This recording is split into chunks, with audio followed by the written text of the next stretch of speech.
विराट को अपने दादा की पुरानी लाइब्रेरी में एक पुरानी डायरी मिलती है जिसमें एक नक्शा और लिखा है, जिसने भी समय की रेखा को पार किया उसने मौत को छुआ। विराट रिया, अमान और सौरव को बुलाता है। चारों नक्शे के पीछे निकलते हैं। जीपीएस पर एक लोकेशन ट्रैक होती है, काल गुफा, राजस्थान। गुफा के पास एक विशाल पत्थर पर लिखा होता है, सिर्फ वही प्रवेश करेगा जो अतीत की गूंज को समझ पाए। अचानक हवा तेज हो जाती है और दरवाजा खुद खुलता है। अंदर घुसते ही एक कमरा आता है जिसमें दीवारों पर घड़ी के कांटे घूम रहे हैं। रिया एक घड़ी छूती है और वक्त रुक जाता है। सब स्टक हो जाते हैं। अमान घड़ी का सिस्टम हैक करके वक्त चालू करता है, पर तब तक रिया गायब हो चुकी होती है। तीनों घबराते हैं।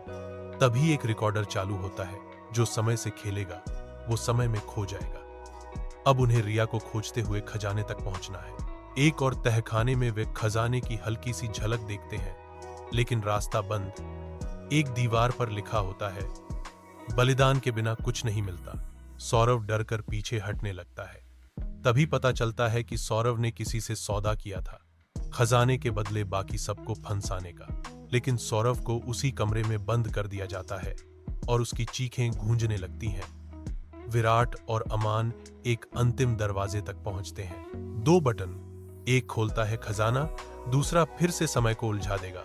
अमान गलती से दूसरा बटन दबा देता है। अचानक सब कुछ रिवर्स में चलने लगता है, जैसे समय उल्टा बह रहा हो। वो उसी बिंदु पर पहुंचते हैं जहां उन्हें डायरी मिली थी, लेकिन इस बार डायरी में रिया की तस्वीर होती है और वो विराट को चेतावनी देती है, खजाने की खोज मत करना, मैं अब समय में खो गई हूं। कहानी वहीं खत्म होती है, लेकिन विराट की आंखों में लालच अब भी है।